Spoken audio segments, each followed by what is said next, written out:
Je vais poser une question qui est non politiquement correcte. Est-ce que nous sommes encore en démocratie? Cette question, elle peut sembler un petit peu étrange quand on vit en France, ou en tout cas pour la majorité d'entre nous, on est en France. Et pourtant, c'est la conversation que je vais avoir avec Flore Vasseur, qui est une écrivaine, entrepreneuse, qui est une journaliste française, qui est une réalisatrice également. Elle a réalisé un documentaire qui s'appelle Bigger Than Us. Et avec Flore, on va traiter de tous les sujets autour du digital, de la manière dont la société dans les pays occidentaux fonctionne. Et vous allez voir finalement que la réponse à la question qui peut vous sembler évidente au début ne l'est pas tant que ça. Je vous laisse écouter l'épisode. Allez, Vlan, c'est parti.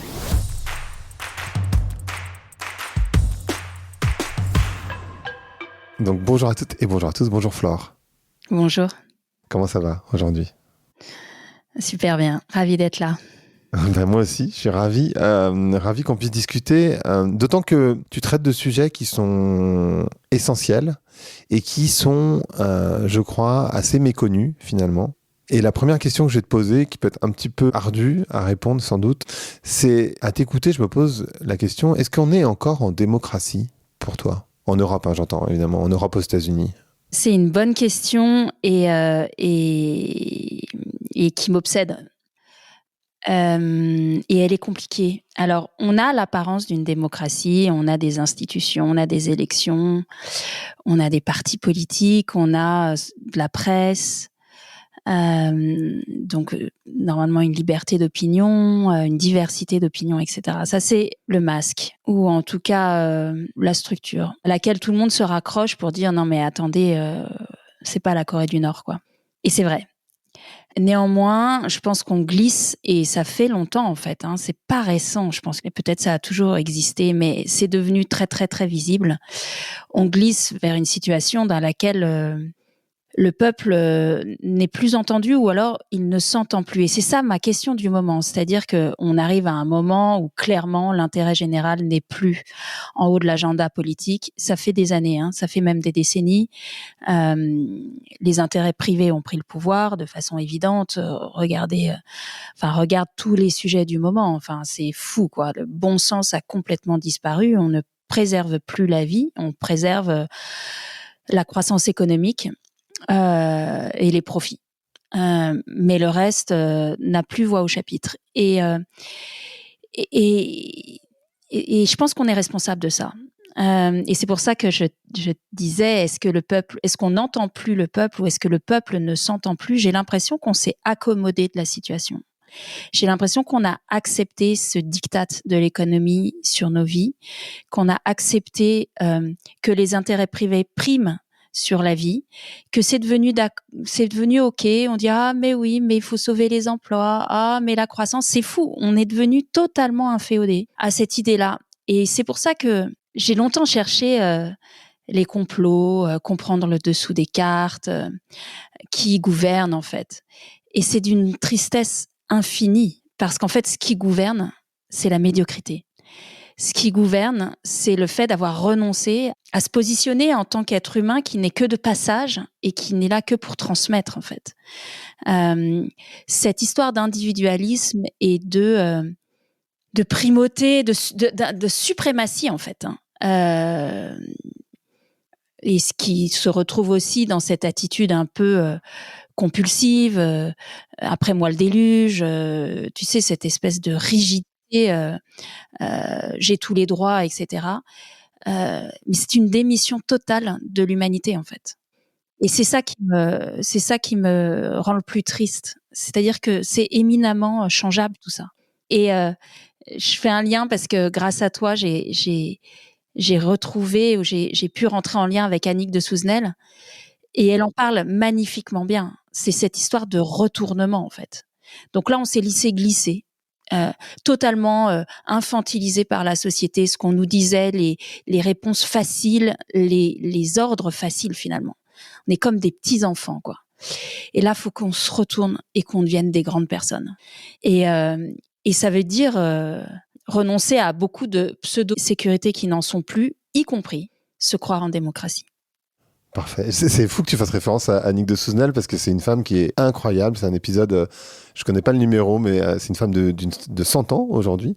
Moi, j'ai interviewé, elle avait 99 ans. Et elle est extrême, enfin vraiment, vraiment profonde. J'ai cru, quand tu m'as dit ça, j'ai cru que tu allais faire référence à Guillaume Meurice, que j'ai reçu aussi sur le podcast, qui a sorti un bouquin qui s'appelle L'éloge de la médiocrité. Et oui, il dit justement qu'en fait, les politiques au pouvoir sont par essence médiocres. Parce qu'ils ont fait tellement de compromis pour monter là où ils sont que du coup, il ne reste que les médiocres en haut de la pyramide, entre guillemets. Donc, je pensais que tu allais faire cette référence. Je m'attendais pas à ce que tu fasses référence à Annick de Souzenel. Et c'est vrai que c'est une femme vraiment exceptionnelle. J'ai 2 citations sur lesquelles j'aimerais que tu réagisses. La première, c'est que je cite souvent. La deuxième, pas du tout. La première, c'est plus facile d'envisager la fin du monde que la fin du capitalisme. Et la seconde, alors je ne sais pas de qui elle est, by the way. La seconde, c'est Kennedy qui dit la croissance mesure tout, sauf ce qui vaut la peine d'être vécu. Je suis d'accord avec ces 2 citations magnifiques que je connaissais pas. Mais tu vois, on en revient à cette histoire de cécité. On est incroyablement programmé. Et c'est vrai que penser la fin du capitalisme, pendant longtemps, ça a été comme un blasphème. Moi, je me souviens, ça fait à peu près 20 ans que je pointe vers ça. Et j'ai fait des études économiques. Enfin, voilà, j'ai fait beaucoup de macroéconomie. C'est pas que je sois experte du sujet, mais voilà, tu me parlerais d'automobile, je serais plus désarçonnée, tu vois. Donc c'est plutôt mon terrain de jeu. Pour moi, c'est d'une évidence absolue, mais pendant longtemps, tu ne pouvais pas toucher ça. C'est-à-dire que j'ai vu des gens se mettre dans des colères absolues, noires, tu vois, se battre en disant mais qu'est-ce que tu veux, le retour du communisme, des millions de morts, etc. Comme si c'était panique à bord. En fait, ce qui est très étonnant, c'est la réaction tout à fait ulcérée à partir du moment où tu parles de ça. C'est la panique et c'est une réaction de peur. Parce qu'en fait, il n'y a pas encore le modèle alternatif. Effectivement, personne ne veut revenir à l'état du communisme comme il a été. Tu vois, c'est vraiment une espèce de sarcasme qu'on te dégaine à chaque fois qu'on veut te claquer le bec sur ce sujet et te faire taire. Mais c'est bien plus... ce retournement encore magique dont parle Annick de Souzenel est bien plus beau que ça. On est devant une page blanche, mais quelle chance! Et tout le monde, enfin la plupart des gens voient ça comme une terreur. C'est comme des petits enfants, tu vois, qui auraient perdu leurs jouets, qui auraient perdu leur maman, leur papa, quoi. C'est cette terreur de l'enfance de ne plus avoir de guide. Et donc, pour faire ce retournement, il y a un deuil à faire. Il faut qu'on s'arrache de ces idéaux-là qu'on nous a balancés, endoctrinés, mais depuis l'enfance. Et puis, l'industrie qui fait le mieux ça, c'est quand même la publicité. Par définition. Enfin, j'espère qu'un jour, on va réguler ces gens-là. C'est juste criminel ce qu'ils font. Et pour travailler avec certains d'entre eux, je sais qu'ils le vivent mal. Et en même temps, ce qui est terrible et magique en ce moment, c'est que le niveau de dissonance avant, tu vois, il était loin. Il était d'abord dans les pays les plus loin possibles. Donc, on voyait pas, on venait en vacances, on se mettait dans nos... je prends cette image, c'est pas tout le monde qui peut faire ça, mais ok, pardon, mais je prends l'image de ça, tu vois, du voyage de masse. Prenons Punta Cana. Tu vas à Punta Cana, tu vois. J'y pensais tu vas aussi, dans ouais. ces hôtels de luxe les uns à côté des autres. Tu ne vois rien du pays. Tu es dans ton expérience de l'altérité, soi-disant. Tu repars. Prends un vélo, fais 200 mètres, regarde comment les gens vivent. Tu vois. Et donc, au début, voilà, c'était très, très loin, on voyait pas. Bon, tu peux prendre l'esclavagisme, etc., tu vois. Et puis, ça, tout à coup, ça, à force d'avoir épuisé le monde, et les mondes, y compris les populations, maintenant, ça vient sur nous. C'est ça qu'on est en train de vivre. C'est-à-dire que toute cette violence qu'on a balancée à l'autre bout du monde, on est en train de le vivre, nous. Il n'y a plus personne pour amortir ça. On a tout épuisé. Il n'y a plus de buffer. Donc, on devient le terrain de jeu de la violence du système qu'on n'a pas vu parce qu'elle violentait les autres et qu'aujourd'hui, elle nous violente, nous. Et on se réveille en disant « Oh là là, c'est injuste !» Mais non, mais ça a toujours été le cas, sauf que tu n'as pas voulu voir parce que c'était pas commode pour toi. Et d'ailleurs, toi, ton éveil, c'était le 11 septembre, les tours. Bon, la vie a fait que j'étais là-bas ce jour-là, quoi. et dans une trajectoire opposée à celle que j'ai maintenant, qui était vraiment, j'étais vraiment une bonne petite du capitalisme, quoi. Je sortais d'une très grande école de commerce, on m'avait dit t'as tous les droits. Bah, j'étais partie à New York monter ma boîte à 24 ans, pensant que j'y arriverais. Et de fait, je dis pas que j'y arrivais, mais ça pouvait tenir, quoi. En tout cas, ça avait le substrat, le parfum d'un succès. Et j'ai vu les tours s'effondrer. Et ma grande chance, c'est d'avoir vu ça de mes yeux, en fait. Et d'avoir ressenti l'impact, la peur, d'avoir été finalement très, très, très proche, tout en étant, avec le recul, en sécurité, finalement. Et de m'être laissée transpercer par ça, quoi. Je crois que c'est ma grande chance, c'est que les choses me transpercent. Et là, tout ce truc de... pardon pour l'anglicisme, je sais que j'en fais beaucoup, get rich quick, capitalist pig, que j'étais vraiment, quoi. Mais me sont glissés dessus, c'est tombé, quoi. Comme des pans d'un échafaudage, tu vois, une façade qui tombe. Et à l'intérieur, il y avait plus grand monde, quoi. Et il y avait la petite fille face au monde qui explose. Et ce que j'ai vu, c'est la violence du monde, mais pas nécessairement celle des terroristes. Je sais que je vais choquer plein de gens. Ce que j'ai vu, c'est notre violence à nous qui déclenchait ça. Ça vient pas de nulle part, tout ça. Enfin, je veux dire, et c'est ce qui m'affole dans la période actuelle, d'ailleurs. On s'aime, malheureusement, S-E-M-E. Et maintenant, on est en train de récolter toute la toxicité qu'on a balancée, quoi. Donc, l'épisode, il est là. Je veux dire, il y a pas d'autre échappatoire que de traverser ce moment-là. Et il va être... il va falloir qu'on soit très ancré et très conscient de que c'est inéluctable, en fait. Et en même temps, il y a quelque chose de magnifique derrière, quoi. C'est marrant, quand je t'entends parler, ça me fait penser aux Européens, en particulier, ça peut être les Américains également, mais qui, quand je vois leur réaction par rapport aux migrants et qui refusent d'accepter que les migrations, elles sont majoritairement climatiques. Les plus pauvres restent à côté de chez eux en réalité, mais ceux qui ont un peu d'argent, les plus doués finalement, ceux qui ont appris des métiers forts, qui viennent de bonnes familles finalement, ils arrivent jusqu'en Europe. Donc déjà, c'est pas forcément, tu vois, l'imaginaire autour des migrants, c'est toujours, tu vois, des crèves la faim, etc. En fait, en vrai, ceux qui arrivent jusqu'en Europe, en vrai, c'est quand même les plus riches de ces pays-là. Mais c'est surtout que pourquoi ils migrent? Parce que nous, on a consommé, tu vois, pour reprendre ton expression, comme des porcs. Et que, oui, en fait, on a rendu les conditions de la vie là où ils sont impossibles et qu'ils n'ont pas d'autre choix que de migrer. Et nous, par contre, on dit, ah oui, alors, par contre, c'est comme, moi, l'exemple que je prends, c'est comme un mec qui mettrait une fille enceinte et qui dit, ah non, par contre, moi, je veux pas entendre parler du bébé, quoi. En fait, c'est un peu ta responsabilité quand même. Enfin, tu vois, il y a un moment donné, tu peux pas dire, je prends du plaisir et puis je mets pas de capote parce que c'est plus agréable. Mais par contre, je veux pas entendre parler de la femme enceinte, tu vois, parce que en fait, ça marche pas. Et là, de la même manière, pour les migrants climatiques, j'ai l'impression que c'est la même chose. Tu vois Absolument. ce que je veux Alors, dire pour caler les choses de façon très ferme, 80% des personnes qui sont sur les routes de l'exil fuient pour des raisons alimentaires. Ils n'ont plus moyen de se nourrir. 80%. Et ils n'ont plus moyen de se nourrir parce qu'effectivement, les changements climatiques font que sécheresse, inondations, etc., il n'y a plus moyen de cultiver la terre. C'est très concret. Tu vois, c'est pas ils veulent nos modes de vie, ils veulent la sécurité, etc. Ça peut arriver parce que une des raisons pour lesquelles on n'a plus accès, on est dans l'insécurité alimentaire, c'est aussi souvent les guerres. Mais tout ça, effectivement, c'est notre et je suis pas dans. Je voudrais juste revenir là-dessus. C'est pas l'histoire de se flageller, quoi. La question est celle de comprendre ce qui se passe froidement. Donc c'est pour ça que je rappelle les chiffres parce que là on n'est pas dans le discours, quoi. Tu vois, on n'est pas dans la moralité, dans le bon sentiment, etc. C'est froid comme un chiffre et c'est pour ça que j'aime bien les rappeler.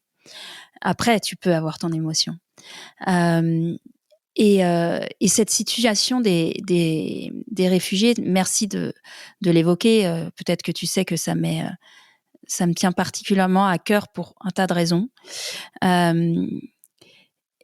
y compris le fait qu'on est tous enfants de réfugiés. Enfin, moi, ma grand-mère était réfugiée, mais j'avais oublié.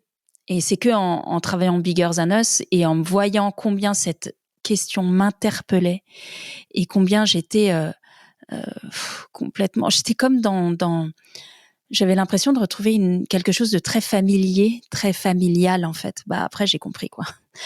Mais on a enfoui tout ça. Et effectivement, la question des réfugiés est, si tu veux, elle est symptomatique de cette absence de démocratie dont tu parlais tout à l'heure.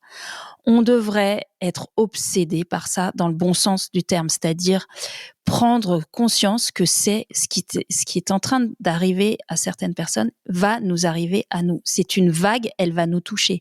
Pas parce que on va avoir une vague de migrants, oui, on va l'avoir, mais parce que nous-mêmes, la question de notre sécurité, de l'idée d'avoir une maison de façon immuable et de ne pas avoir à la fuir, elle va être en question. C'est pas vrai pour tout le monde. Là, il y a des accidents. Donc voilà, les forêts ont brûlé l'été dernier, des gens qui ont dû partir sur les routes, quitter leur maison, ne plus jamais la retrouver. L'année d'avant, il y avait eu à Liège, je ne sais combien de personnes déplacées et aussi des morts à cause des inondations. Ça vient. Donc, l'inhumanité avec laquelle on traite ces personnes qui arrivent, est-ce qu'on comprend que c'est nous, en fait, que tout est dans tout? Non seulement ce qui leur arrive, on a une responsabilité là-dedans, mais ce qui leur arrive va nous arriver. Enfin, on ferait mieux d'apprendre on ferait mieux de s'organiser pour encaisser ces chocs-là, plutôt que de dire ça n'existe pas et de construire des murs. Et ce qui est terrible, c'est non seulement, c'est bien sûr la position politique dominante qui est le refus, parce que c'est tellement compliqué et c'est pas vendeur politiquement, parce que ça flatte la peur. Les gens ont peur de perdre. Mais à partir du moment où tu comprends que tu vas perdre, il y a plus rien à perdre. Tu vois, c'est ce truc-là. Et pour être assez proche de certaines opérations, je peux te dire que tout est fait pour que le sauvetage en mer, par exemple, soit totalement impossible. Alors, par toute une série de conventions, et notamment le droit de la mer, mais pas seulement, les gouvernements sont incapables de l'interdire, parce que ça va vraiment à l'encontre des droits de l'homme tels que posés, tu vois, de façon manifeste. Mais voilà, on va rendre toutes les opérations en mer impossibles. On va mettre une pression incroyable sur SOS Méditerranée et les autres. On va lancer les robots pour qu'ils prennent des campagnes de haine incroyables. J'ai discuté avec eux récemment, c'est incroyable à vivre personnellement. Non seulement tu te retrouves avec des gens qui sont sur des canaux, des canaux en train de se noyer, tu sauves qui tu peux. Enfin, imagine le niveau de violence que c'est, des tragédies. Et en plus, quand tu rentres chez toi, tu passes ton temps à te faire vilipender et agresser, même physiquement, parce que tu as sauvé quelqu'un, quoi. Le monde est fou, enfin, je veux dire, mais parce qu'on est fou de peur, on est fou de terreur. Et on n'arrive pas à lâcher ce discours de sécurité qui vient avec la société de consommation, en fait. Et justement, j'allais te dire, en fait, il y a deux choses qui m'ont interpellé dans ce que tu as dit tout à l'heure. Quand tu étais à New York pendant le 11 septembre, tu t'es dit, en réalité, j'étais en sécurité. Et c'est hyper intéressant que tu dises ça parce que on a une peur phénoménale et que tu dises j'étais à New York, j'étais en sécurité, je trouve ça intéressant. Et la deuxième question qui est liée évidemment, c'est est-ce que cette peur, bon j'ai la réponse mais j'aimerais bien t'entendre dessus, est-ce que cette peur elle est pas justement organisée pour que les gens, en fait, parce que la peur finalement ça génère Ouais. enfin pas de la béatitude, mais tu vois une sorte de truc béat, c'est-à-dire que tu ne bouges pas, un peu comme un lapin devant les phares. T'es contrôlé quand t'as peur. Alors pour la première réponse, effectivement, je ne me suis pas entendu dire ça, mais en même temps je le maintiens. Ce que je voulais dire, c'est que j'étais pas dans les tours et que je me suis jamais sentie en danger physique, ce qui est peut-être aussi une façon de subir les chocs. Hein. Beaucoup de gens te disent ça, que en fait ton corps, quelque chose, ton mental prend le dessus et voilà, sans être. Enfin bon, voilà. Moi, en tout cas, c'est comme ça que je l'ai vécu. Je ne te dirais pas que j'ai plus peur de rien. Je sais où sont mes peurs, mais c'est vrai que bon, là, je l'ai pas eu. Et effectivement, une des raisons pour lesquelles je fais très attention à la peur, c'est que c'est l'outil numéro 1 pour te contrôler. Quelqu'un qui a peur se transforme en petit enfant qui va obéir en fait à n'importe quelle solution qui permettra à court, moyen ou long terme, et surtout à très court terme, de calmer sa peur, de enlever ça. Et encore une fois, les objets, la société de consommation, le discours anti-migrant, le déni climatique, le quant à soi, le refus de l'intergénérationnel, c'est la même chose. C'est le refus d'adresser sa peur. Comprends. Mais la question, c'est, et c'est encore une fois pour ça que je vois la puissance de cette parole d'Annick de Souzenel sur le retournement. Il y a un moment, il faut se mettre en colère contre cette peur. Il faut voir que c'est une manipulation. Il faut voir que, de toute façon, on n'a pas le choix que de la traverser. Ou alors, on se transforme, ou alors on se disjoncte, en fait. Dans le sens, on se désactive totalement. Et là aussi, c'est organisé. Les réseaux sociaux, l'information, comment on appelle ça, l'obésité informationnelle, tout ça, c'est fait pour te maintenir dans un état de choc, en fait, permanent, et te désensibiliser à ce qui se passe. Mais on s'auto-anesthésie, c'est-à-dire qu'à partir d'un moment, c'est toi qui ouvres ton Instagram. Donc, qu'est-ce qu'on va chercher ? Tu vois ? Et là-dedans, c'est quoi, selon toi, la place des médias ? Parce qu'en fait, les médias, ils sont beaucoup critiqués. Et je voudrais qu'on fasse attention à pas tomber dans le complotisme non plus, mais les médias, ils sont contrôlés aujourd'hui par on le sait, par des gens qui sont très riches, néanmoins. C'est pour ça qu'ils les achètent, hein, d'ailleurs, parce que un média, c'est pas très rentable. En tout cas, il n'y a plus vraiment de rentabilité. Il y a cette chose-là. Donc, il y a des grands médias qui sont maîtrisés par des milliardaires. Il y a beaucoup de médias gratuits. Il y a, en fait, il y a beaucoup d'informations. J'ai l'impression que les gens sont ensevelis dans l'information, en particulier avec les chaînes d'information en continu. Donc, dans cette génération de la peur, enfin, dans le fait de générer de la peur, et ce qu'on a fait beaucoup avec le Covid aussi, je t'ai entendu sur le Covid, et c'était intéressant de voir comment on a généré de la peur. C'est quoi le rôle des médias ? Alors, il y a les médias et il y a les personnes qui le font. Donc, je vais commencer par les personnes qui les font. Je ne connais pas un journaliste qui est heureux aujourd'hui de son métier. Et je ne connais pas un journaliste qui choisit ce métier en disant « Tiens, je vais travailler pour un capitaine d'industrie ». Les personnes au démarrage sont bien intentionnées. C'est un métier magnifique. C'est un métier d'humanité. C'est un métier de courage. C'est un métier de prise de risque. C'est un métier ambitieux. C'est formidable comme métier. Le problème, c'est qu'il n'y a plus de place pour faire ça. Pourquoi ? Tu l'as dit toi-même. Les médias ne sont pas rentables. Pourquoi ? Parce qu'à un moment, on a dit la presse doit être gratuite. Ça doit devenir une marchandise. C'est ce jour-là qu'on a tué la presse. C'est ce jour-là qu'on a tué la liberté d'opinion. On s'est tous accommodés de ces journaux gratuits. Ça a cassé la dynamique du journalisme. Parce qu'effectivement, tu ne peux pas faire une enquête fouillée, tu vois, de vraies investigations, etc., de ton canapé. Faut aller au contact, faut se déplacer, faut passer du temps, faut enquêter, faut se remettre en cause, faut un rédacteur en chef qui te remet en cause aussi, qui te pousse. Et là, dans les structures économiques de la plupart des médias aujourd'hui, ce n'est pas possible parce qu'il y a cette contrainte économique. Il faut que ça soit rentable. Au-delà du fait que ça appartient à des capitaines d'industrie, comme on paye quasiment plus la presse, eh bien, qui paye ? Eh bien, c'est les annonceurs. Donc, si tu as une grande banque, et je ne vais pas la citer, mais qui tient 12% du marché de la pub dans la presse quotidienne nationale, tu comprends bien qu'il n'y aura jamais un article à charge contre ces mêmes manques. C'est pas possible. Donc, et là aussi, on a une responsabilité. On a accepté ça. Alors après, la peur. Pourquoi où est-ce que ça marche, la peur? Ben, c'est hyper profitable. Vous revenez. Vous avez peur, vous voulez savoir ce qui se passe ensuite. J'écris des histoires. Je vois bien à quoi ça sert. Vous allez revenir. Donc, il faut bien comprendre que cette picouse, en fait, qu'on nous donne. Enfin, moi, je pas la télé, voilà. Mais j'ai malheureusement des parents qui sont des gens brillants, que j'adore, que j'admire, qui sont tombés dans le piège.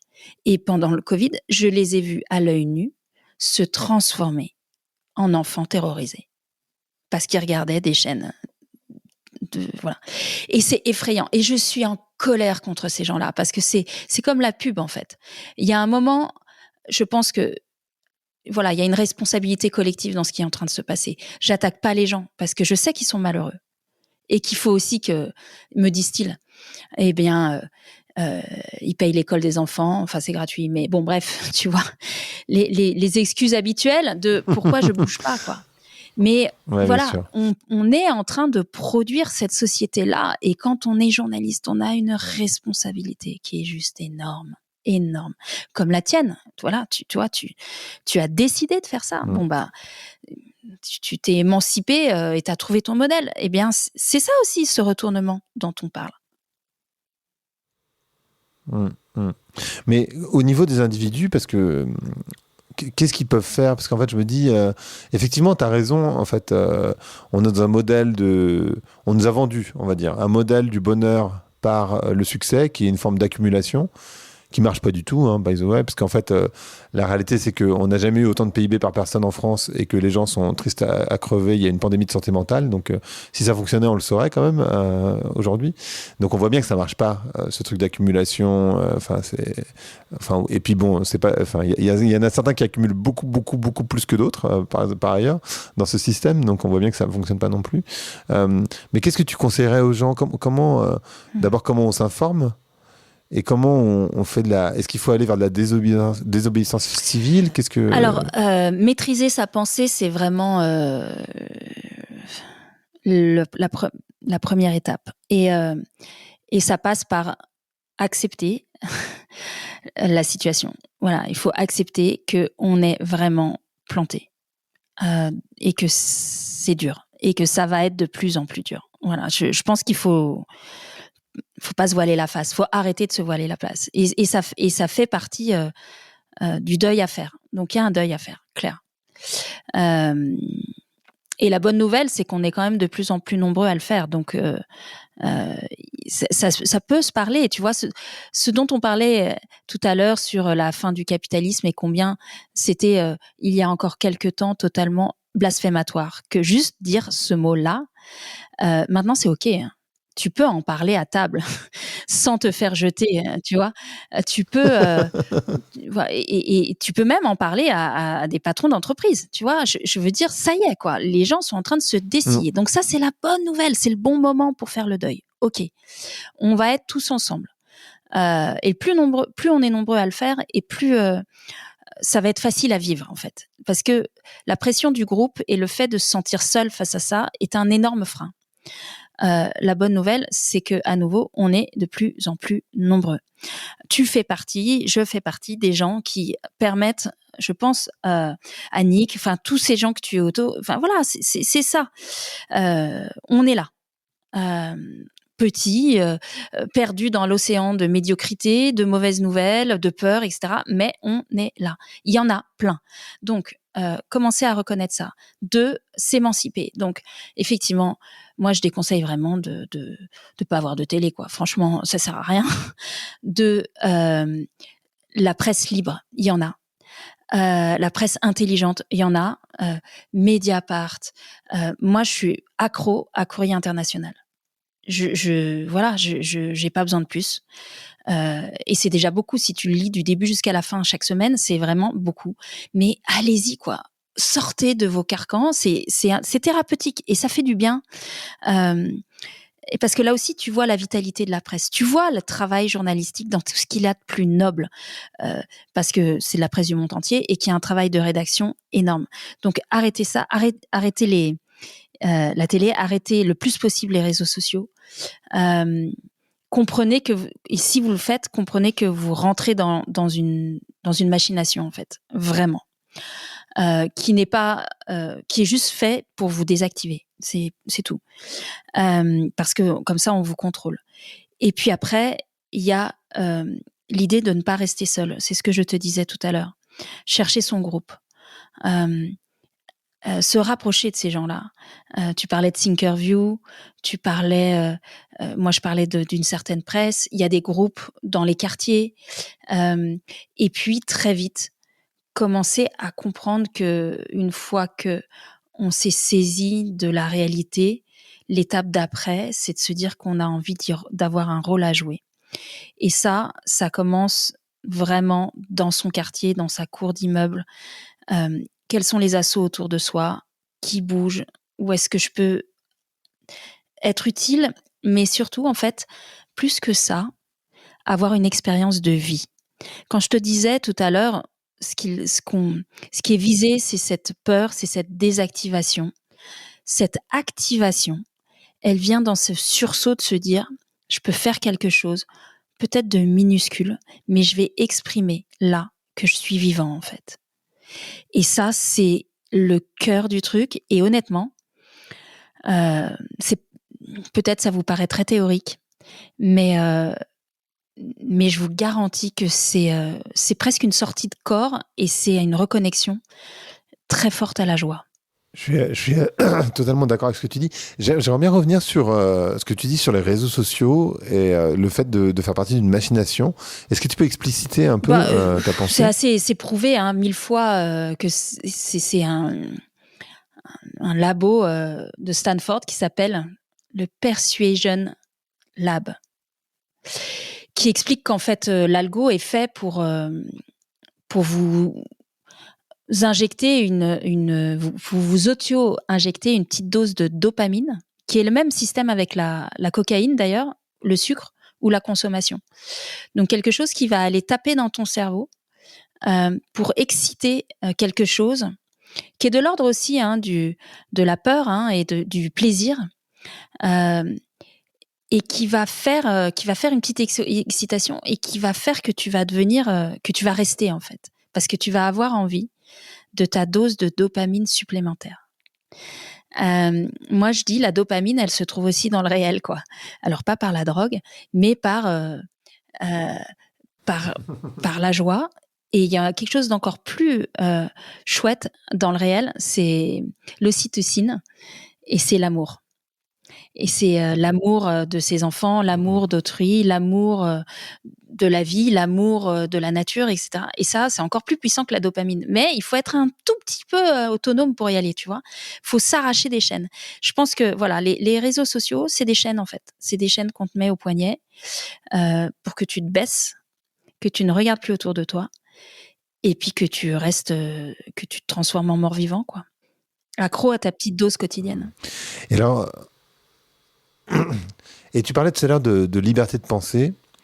Et du coup, une question qui me vient naturellement, et particulièrement parce que tu parles des algos, et donc on va parler aussi évidemment de tout ce sujet-là. Qu'est-ce que tu penses de ChatGPT? Parce que du coup, ChatGPT, c'est la fin de la pensée, d'une certaine manière en tout cas. En tout cas, ça pourrait ressembler à la fin de la pensée. C'est pas nécessairement le cas, mais... Écoute, c'est le genre de choses qui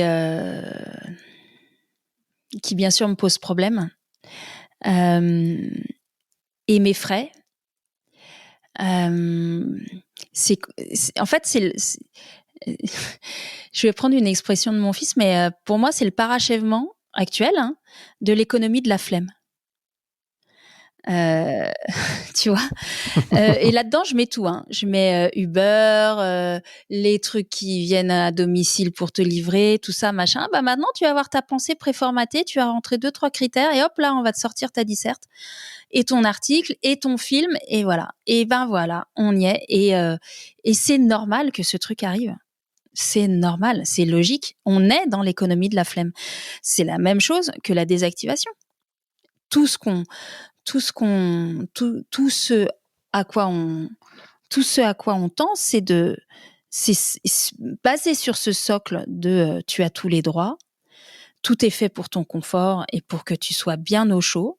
Et ben là, tu vois, pour moi, c'est le truc qui technologiquement vient attester ça. Alors je sais bien que il y a plein de gens qui trouvent des vertus à ChatGPT, j'arrive même pas à le dire, tu vois.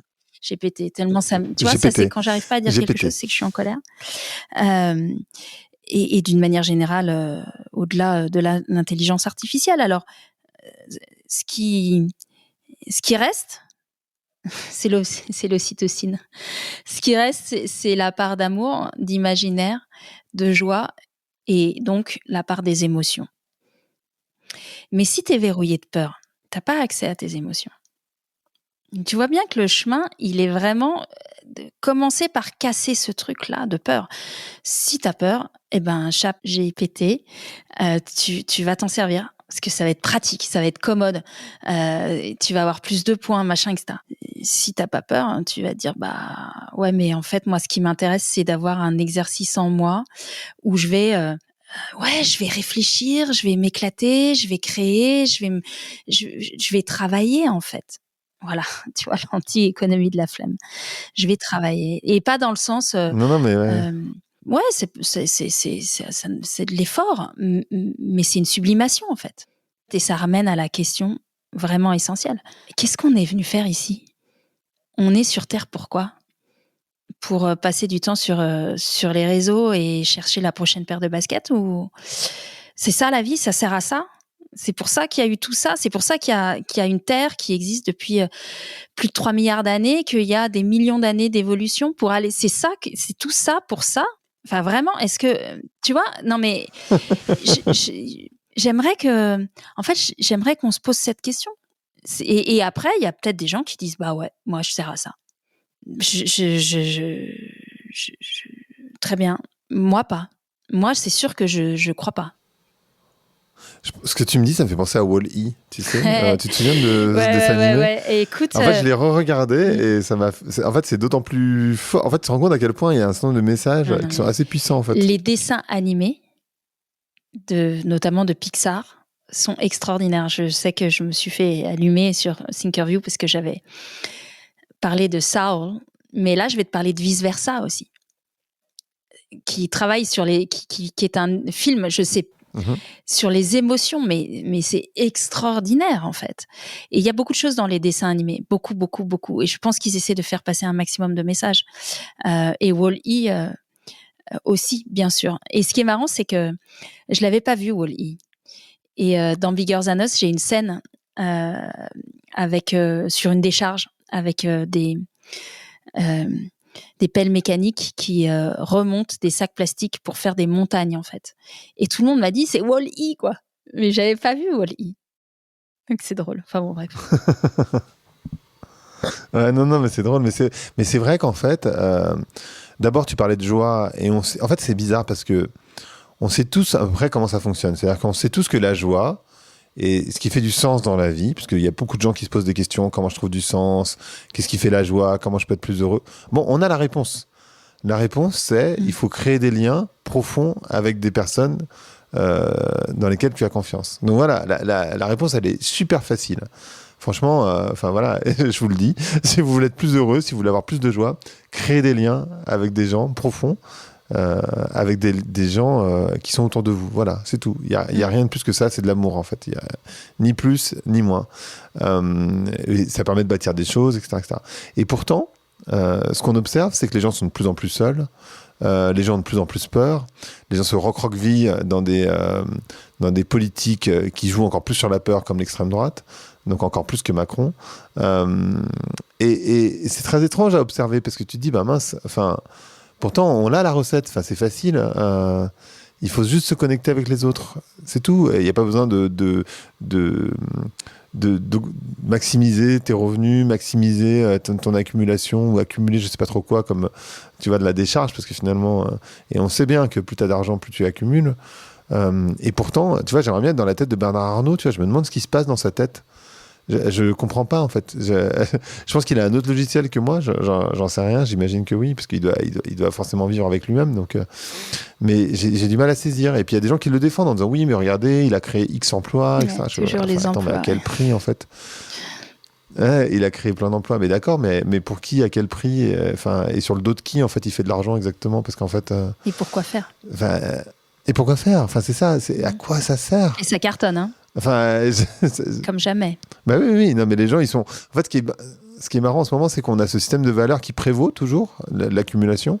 Et en même temps, tu vois, tu parlais d'Adding the Susnel, et toi et moi, mais d'autres personnes, évidemment, sont dans un modèle de nouvelles valeurs qui sont en train d'éclore, tu vois, autour du lien. Moi, tout le sujet de Vlan, c'est le lien à soi, aux autres, à la nature. Tu vois, je sais que tu fais référence à la Gita, c'est clairement dans la Gita, cette phrase. Et c'est, voilà, je veux dire, ce livre, la Gita, c'est la base de l'hindouisme, c'est la base du bouddhisme. Il y a tellement de gens qui s'intéressent au yoga, voilà, la base du bouddhisme, elle est dans la Gita, et la Gita, elle vous dit, créez du lien avec vous, aux autres et à la nature, point.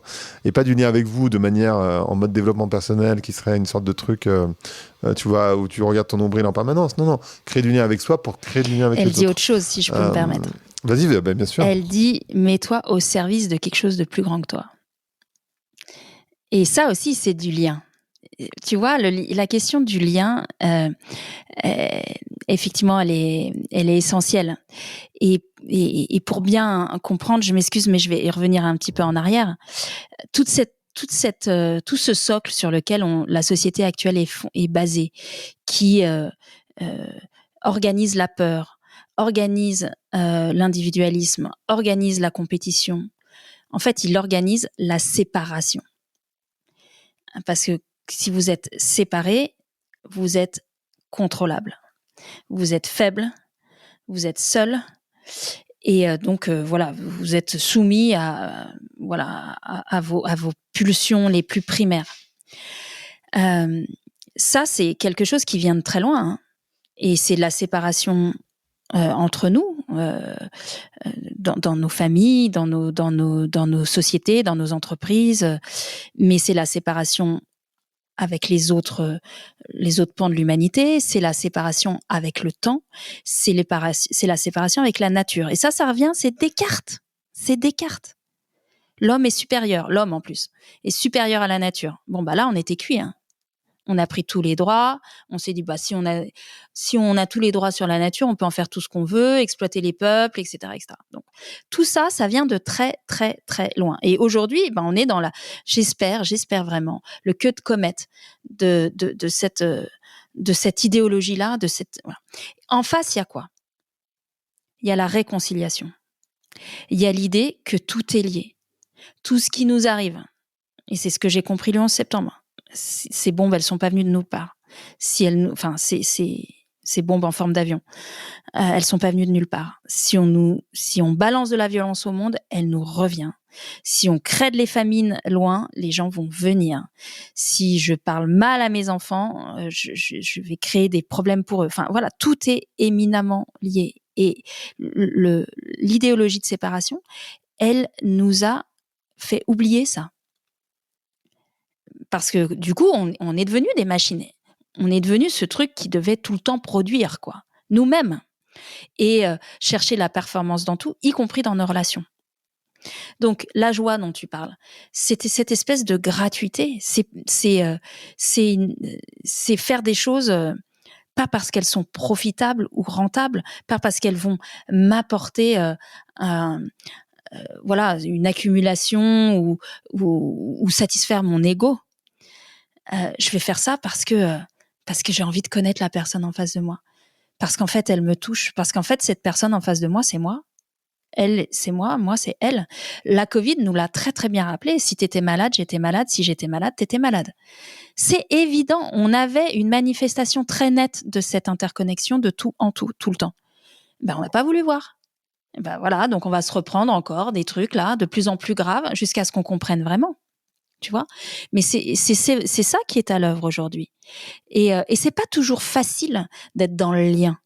C'est pas toujours facile, y compris parce que parce qu'on se fait rattraper par la peur. Et aller vers les autres, c'est admettre, et je reviens à cette histoire, et bien qu'on est tout petit en fait. Et que non, on n'est pas. Il faut arracher les couches de l'ego, quoi. De l'ego qui te dit qu'il faut que tu sois meilleur, qu'il faut que tu sois plus beau, qu'il faut que tu sois aimé, il faut arracher ça. Il faut reconnaître la part de tout petit pour pouvoir se connecter. Voilà, merci Annick, au tout grand.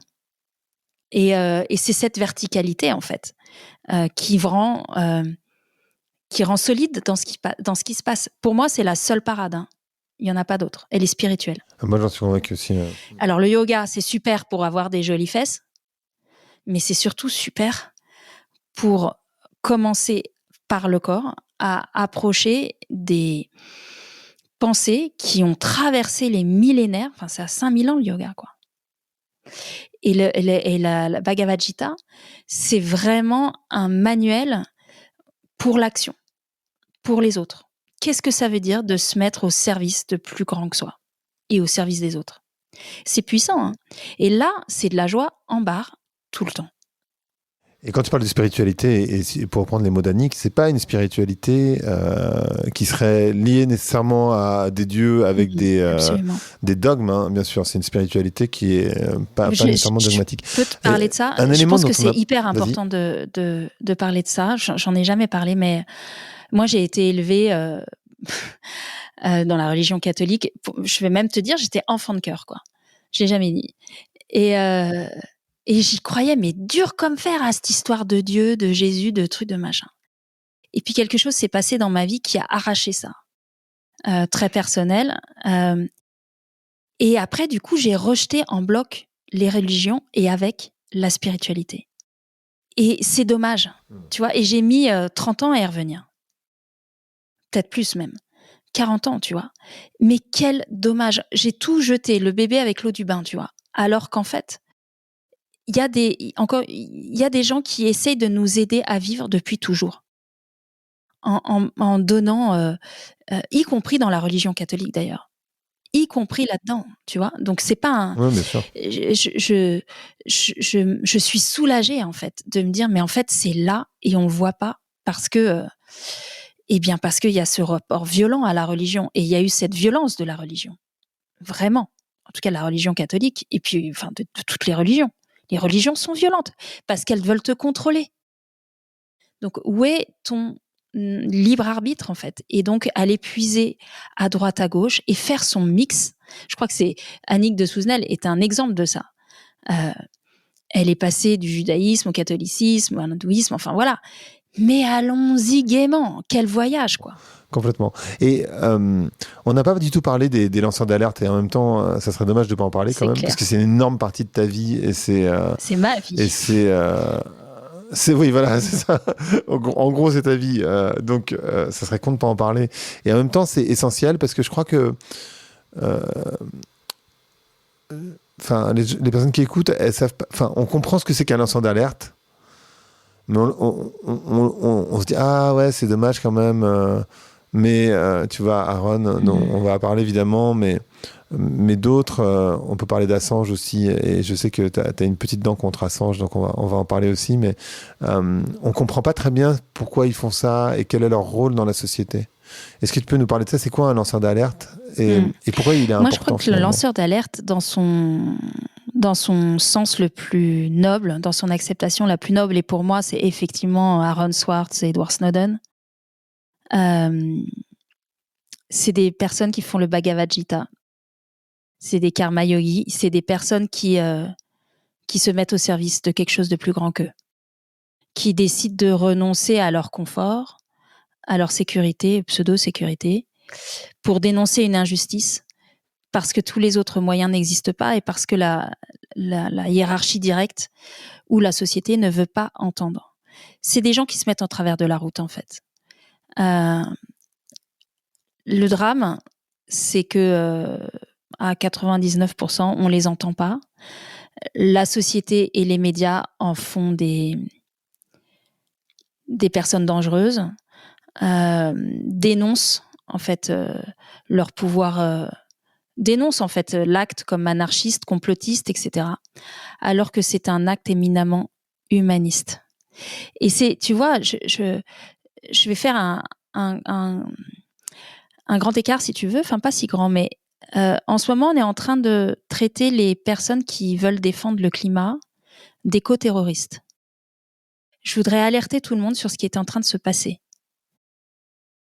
Traiter quelqu'un qui défend le climat d'éco-terroriste, c'est progressivement le faire glisser dans une case du droit, dans lequel le droit commun n'existe plus. Il y a eu un cas évident aux États-Unis il y a 1 mois de ça. Moi, je m'en remets pas.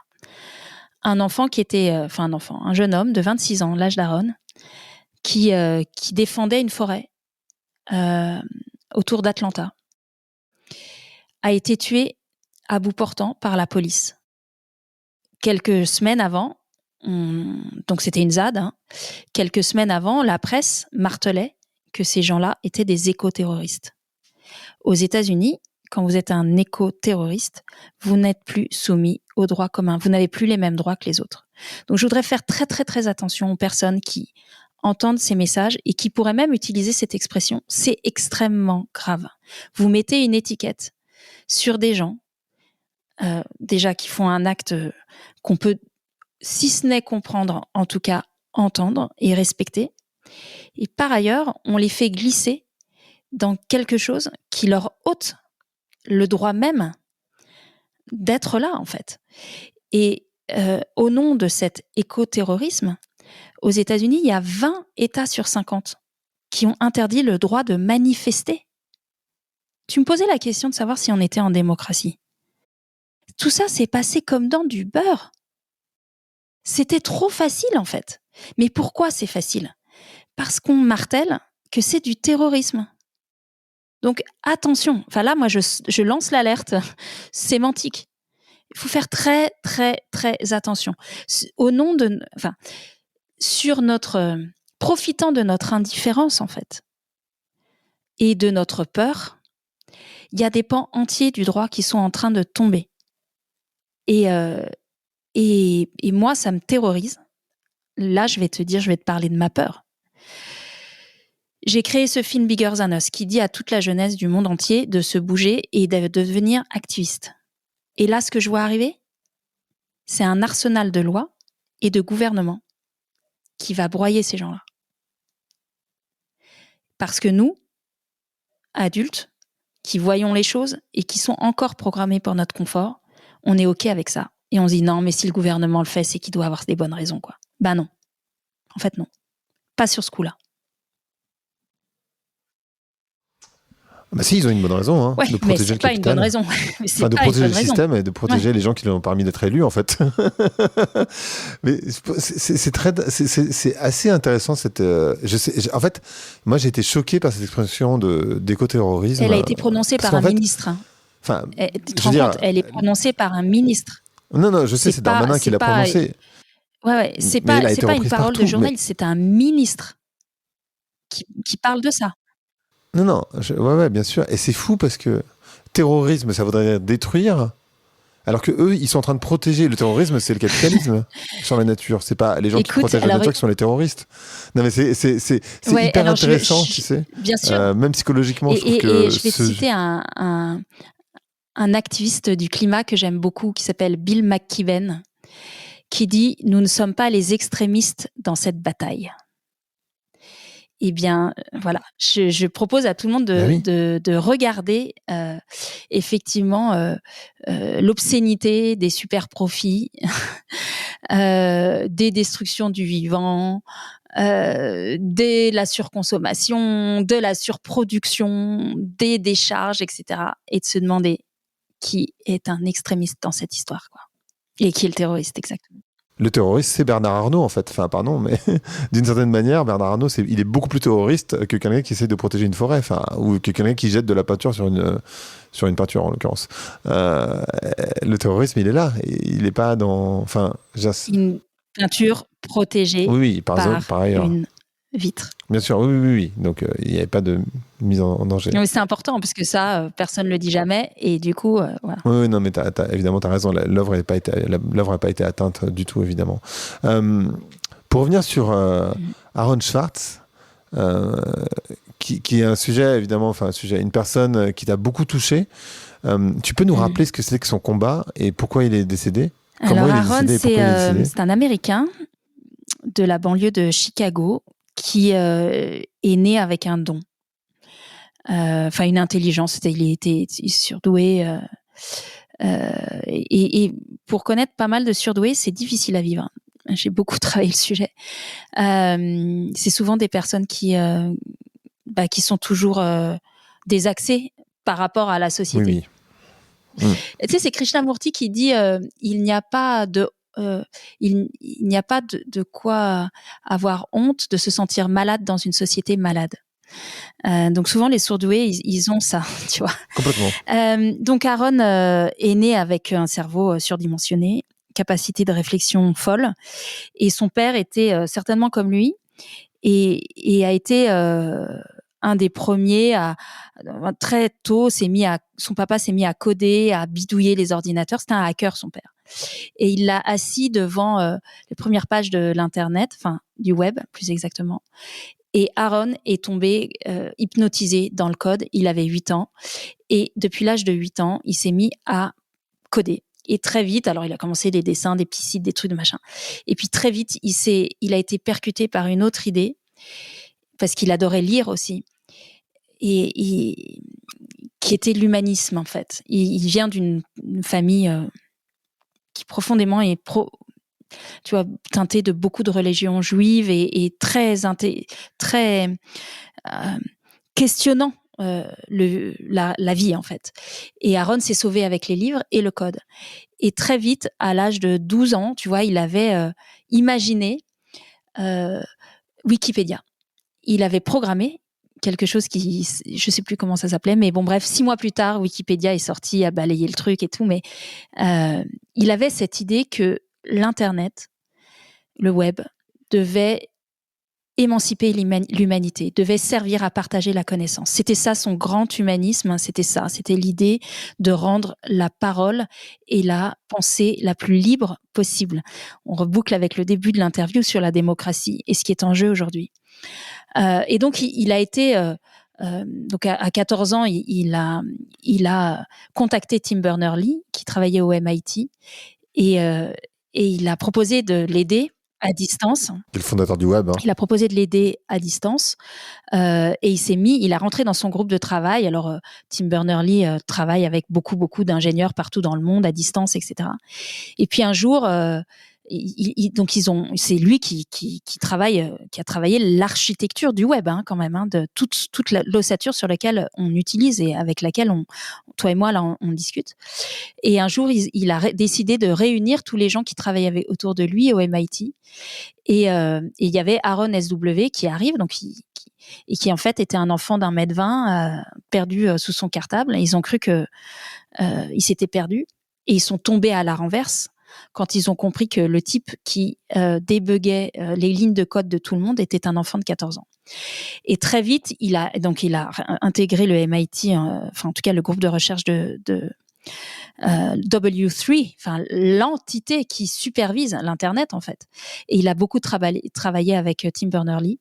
Et il a continué à programmer beaucoup de choses, y compris Reddit, pour cette idée de partage de l'idée, partage de la parole, partage de la conversation, de rendre les choses les plus horizontales possibles.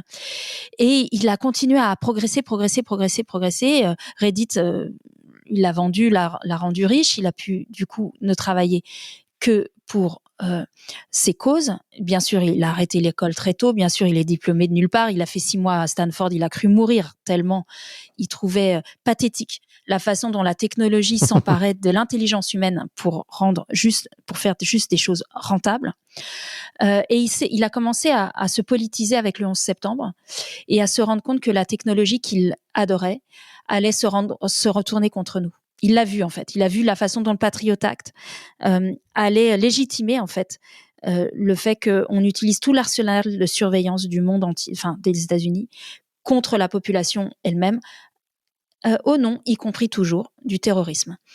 Et il a commencé à écrire beaucoup là-dessus, à créer des outils pour rester, pour que la pensée à un moment soit libre, y compris les licences libres. Creative Commons, c'est lui, avec Larry Lessig, qui est une autre personne que j'adore. Enfin voilà. Mais c'est des personnes qui ont essayé de nous prévenir, qui ont essayé de nous dire. Et Aaron faisait partie de ces gens, comme Assange en fait, qui alertait tout le monde sur le pouvoir de la technologie. Assange est allé plus loin, il l'a utilisé pour alerter sur la façon dont les gouvernements nous oppressaient finalement. Et Aaron, en fait, était contemporain de cette histoire. Et tu dis, c'est vrai, j'ai une dent contre Assange, Julian Assange. Non pour Wikileaks, que j'ai trouvé merveilleux. J'étais moi aussi fan. Et d'ailleurs, j'ai travaillé avec Julian Assange. J'ai travaillé la traduction d'un de ses livres, etc. Mais en fait, Julian est quelqu'un qui n'a pas sans doute, à mon sens, suffisamment respecté et protégé ses semblables, à savoir les hackers. Et quand il est tombé, il y a eu une cabale contre tous les gens qui maîtrisaient la technologie mieux que le gouvernement, y compris contre Aaron. Et Aaron est tombé pour quelque chose de complètement secondaire. Il avait aspiré une base de données de journaux scientifiques, de publications académiques protégées par un mur payant, parce que son idée était que tout le monde devait avoir accès à la recherche académique.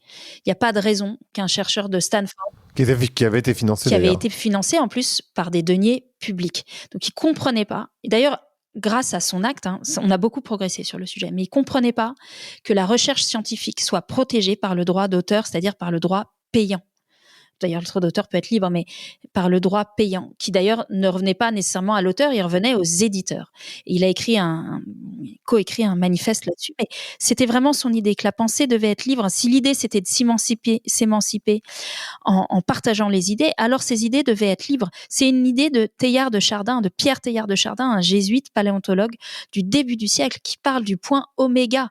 Il parle de ce moment où il y aura une technologie, il parle de ça en 1950, il y aura une technologie qui permettra à l'humanité de se rejoindre dans un cortex globalisé, qui permettra à l'humanité de donner à l'univers une conscience de lui-même. Ça s'appelle le point oméga, le phénomène de l'homme.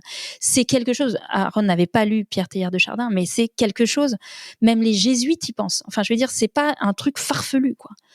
Et en fait, Aaron est tombé pour ça, c'est-à-dire que le MIT a sonné l'alarme, le FBI est tombé sur Aaron. Il a été harcelé par le gouvernement d'Obama, qui en a fait un martyr, pour arrêter tout le monde, pour dire à tous les gens qui avaient des velléités de s'engager avec la technologie, si vous faites quelque chose, c'est ce qui vous arrivera, quoi. Et pour moi, c'est un martyr, c'est un supplicié complètement incompris, c'est-à-dire que il y a eu une cabale contre lui, il y a eu procès, enfin il y a eu menace de procès, et 4 mois avant son procès, il a utilisé tout l'argent qu'il avait gagné pour s'entourer d'avocats susceptibles de le défendre. Et 4 mois avant son procès, il a décidé de se suicider. C'est quelqu'un qui avait des pulsions dépressives. Depuis l'enfance, j'en ai parlé, c'est difficile de naître avec un cerveau pareil. C'est vraiment très, très difficile. Tout le monde s'estime zèbre, mais la réalité, il y a beaucoup de gens qui s'estiment zèbres, mais la réalité des gens surdoués, et moi j'en connais quelques-uns, c'est très difficile à vivre. Ils ont du mal à vivre. Comment dire, et surtout dans une société aussi médiocre, en fait. Et je pense que Aaron est parti pour ça. Il n'est pas parti. Je pense pas qu'il ait eu peur d'affronter le gouvernement. Je pense qu'il n'arrivait plus à tenir face à une société médiocre. En fait, il ne résistait pas. Et il est parti tôt, il est parti en 2013. Il n'a pas vu Trump, il n'a pas vu tout ça, mais il l'avait prédit, en fait. Il voyait le glissement. Il était très proche d'une femme qui s'appelle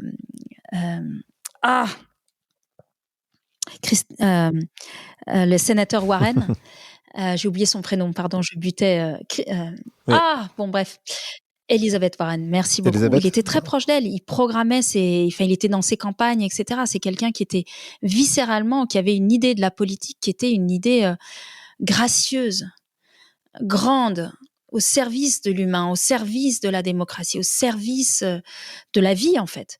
Et il s'est pris porte de saloon sur porte de saloon. Et je pense vraiment, vraiment que son suicide est une incapacité à vivre dans ce monde-là et pas du tout un refus de l'affrontement du gouvernement. Et juste pour l'idée, pour les gens qui nous écoutent, il avait été condamné, enfin, en tout cas, dans le procès, il était condamné à 30 ans de prison et interdiction d'utiliser un ordinateur à vie, quoi. Donc, il était condamné à 35 ans de prison, interdiction de toucher un ordinateur à vie, $1 million d'amende.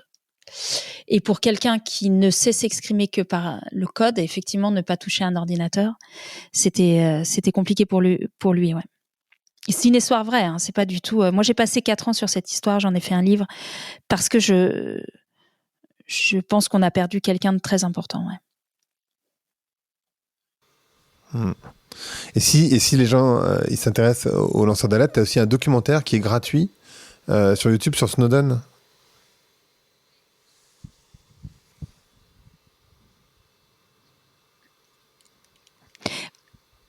Ouais, j'ai eu la chance à peu près au même moment de travailler avec Edward Snowden sur un documentaire qui s'appelle Meeting Snowden que normalement vous trouverez sur les plateformes, enfin pas sur les plateformes, enfin bon bref sur internet gratuitement puisque Arte a eu la gentillesse de le libérer. J'ai pas été vérifiée si c'était toujours le cas, mais visiblement oui. Je te confirme. Très bien. Donc allez-y et c'était. J'ai eu une chance incroyable de le rencontrer. C'est une personne magnifique, stellaire. Qui s'est retourné, quoi. Voilà, les lanceurs d'alerte, c'est des gens qui se sont retournés à la Souzenel, quoi. Voilà, c'est des gens qui ont plongé, quoi. Et pour nous. Et donc c'est pour ça que si on n'est pas tous capables de faire ça, et il y a plein de raisons, voilà, au moins de reconnaître toute la noblesse de cet acte-là, c'est formidable, quoi. Merci beaucoup. C'est passionnant parce que c'est une parole qu'on n'a pas l'habitude d'entendre, en fait. Ce que tu dis, je trouve qu'on l'entend. Elle ressort pas dans les médias traditionnels et on l'entend assez peu. Elle est même dérangeante, je pense, pour plein de gens qui nous écoutent parce que c'est genre, mais qui est cette personne? Qu'est-ce qui a bien dérangé? Et tu vois, il y a vraiment ça. C'est OK. Je suis OK avec ça. J'ai l'habitude. Et puis de moins en moins, je pense que tu vois, même l'interview, Thinkerview me laisse à penser que il faut que j'abandonne cette peur de la dissonance parce qu'en fait, on est plein. On est plein, mais on se voit pas et on se compte pas encore. Mais ça va venir. Complètement. Le podcast s'appelle Vlan, donc je dois savoir à quoi tu veux ouvrir et où claquer la porte. À la culpabilité.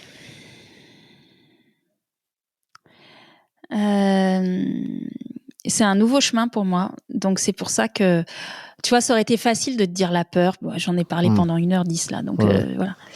Non, moi, mon prochain défi, c'est la culpabilité. Parce que je me rends compte que souvent, c'est un autre frein à la liberté, en fait. Et c'est pas la liberté de tout faire, c'est la liberté de penser, la liberté...